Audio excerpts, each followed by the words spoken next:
Hi, welcome back to the Social Media Crunch, Social Media Tech Crunch. This is the time when we're looking at some of the technological elements of Facebook advertising and other elements that I find really important and sometimes a little bit overlooked. And today I want to show you a bit that I use for a social media audit, a process that I take all my clients through. A social media audit just allows me to go through everything that's been done before in the business, as well as social media channels. And Facebook is a great place to start, where I can show you a few tips that you can use.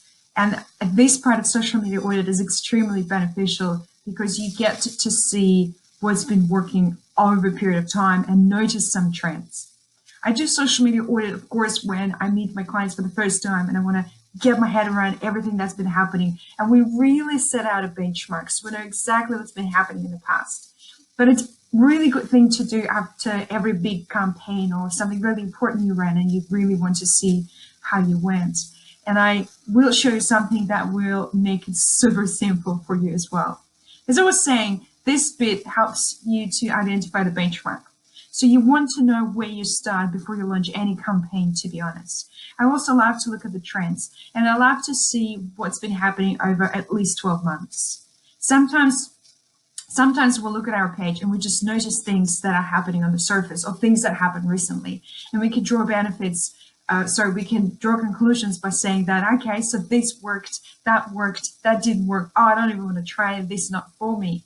But those things sometimes are just emotions. And I can show you where you can get the data to actually see what's been happening.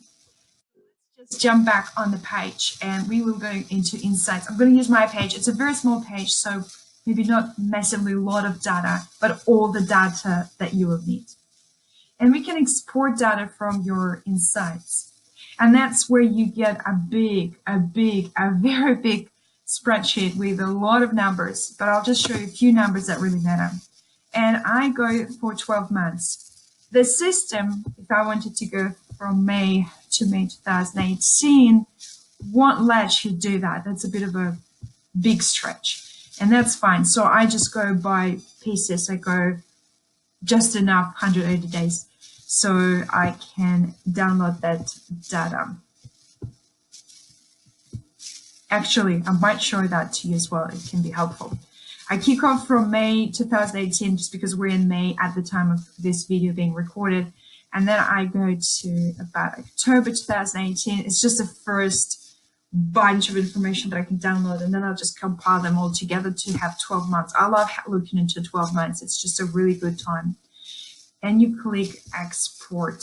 You just need to take a bit of time for it to download. It's a big document. It's actually very large. You get really granular information. You don't always need that. I'm just going to look into very particular stuff because I want to understand how the page has been performing. Mind you, I never take up anyone unless I know I can help them, unless I have some idea what's been happening and I have some understanding, which I usually get when I have a conversation with the entrepreneurs that I have conversations with. And once I know that there is something I can really help them with, I go ahead with this. And this will give us some information so we don't have so many assumptions about a page. We're going to find out specifically how well this page is performing. Yeah, it will come back to just that screen because it's loading, and here it is on the bottom.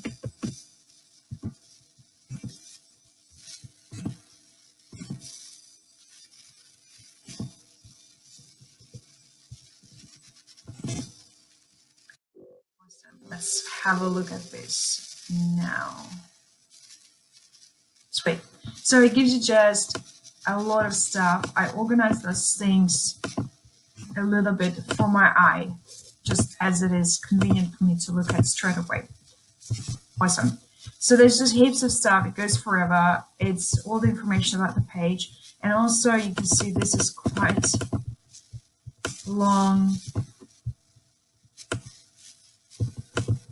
This forever. And this is just the key metrics. You can go by specific pieces of information that you want to find out. So I'm just going to stick with key metrics to get some information that is very crucial for you to identify some of the data to start off. And as I say, this is to find the benchmark. So this is to see where you start, and just to help you with some of the assumptions. For example, how engaged is your page?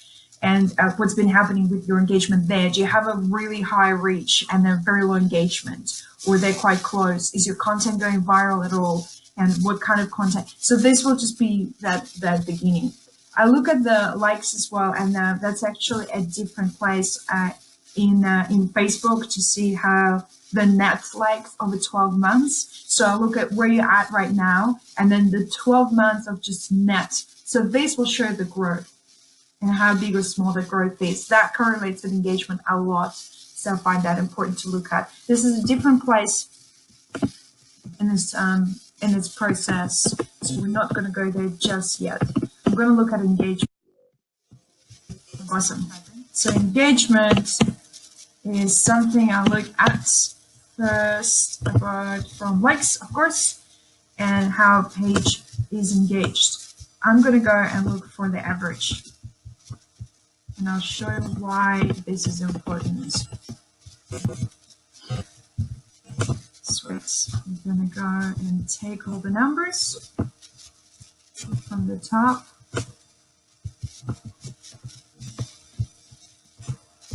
To the bottom. If you like Excel, you're going to enjoy that process. If you don't like Excel, this is going to be probably a nightmare. Awesome. And this is the average. So we just found out the average engagement users for that page, for my page specifically at this stage, as an example, over 12 months. And this is the average on the post, and average engagement. By the way, if you're not sure, what I like about that, it gives you definitions here on top. You just can see what it is. Awesome.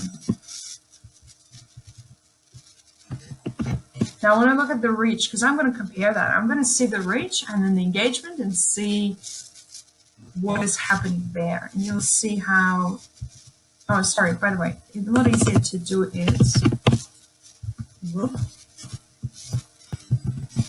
go back. The first formula I got, just get it across. So it's just everywhere. You can almost delete it. Awesome. Now we are going to see reach. I always use the finder to just get there a little bit quicker. Oh, but sometimes the brain isn't functioning as fast. Awesome.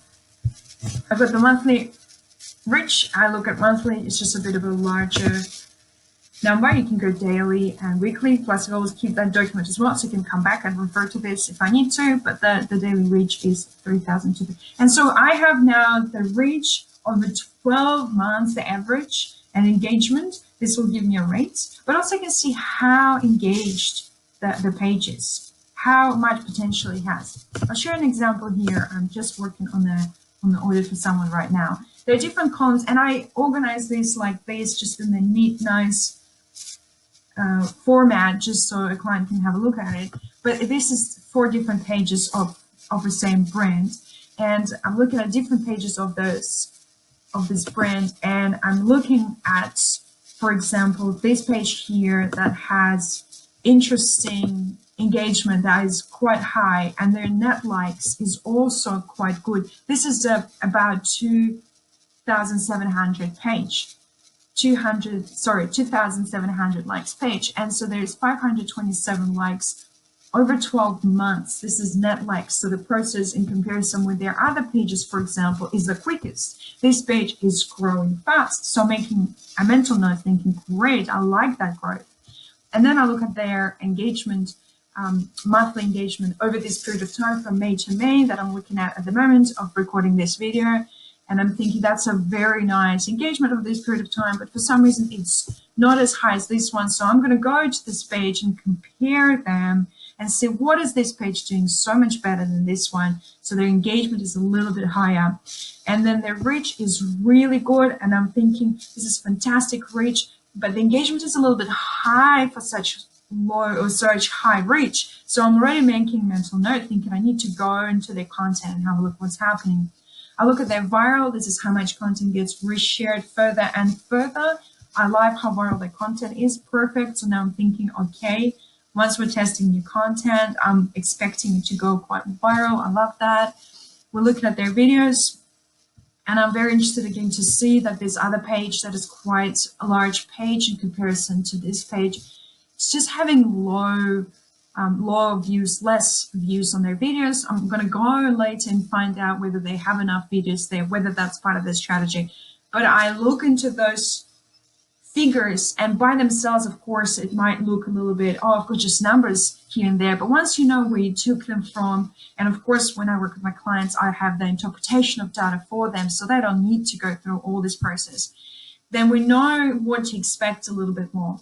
And also we have that benchmark. So now we know where we started, we know what that looks like, and that is really helpful because we can have some expectations. We don't need to just think that, yeah, look, my page seems to be big, not much happening, I don't know what to do. Or, yeah, it's a small page, but it's very engaged, I like what's happening. In this case, you actually have data that is telling you what exactly is happening on the page.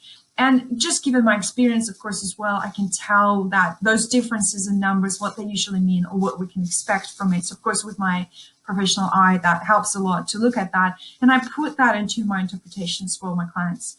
But I feel this is a fantastic place to start.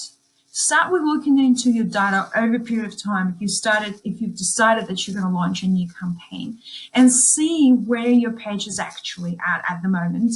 And this will definitely give you more confidence in your work. And you will come back after your campaign is down to this and compare the numbers once again, and you will see how tangible it becomes. And the importance of that is actually becoming a lot more tangible. So your ROI is there. You can actually see it. You don't have to guess it. You don't have to feel like, I'm not sure what's happening with my social media. You can actually see it there. I do understand it's quite a tedious process, and that's why, of course, I do it, because I absolutely love data and digging in it and understanding what's happening. So, of course, I can always help you with that. But if you are digging into your own data right now, perfect place to start. Give it a go, see how you feel. And anytime you've got questions, just reach out. I'm happy to direct you, happy to help where I can. I hope this has helped.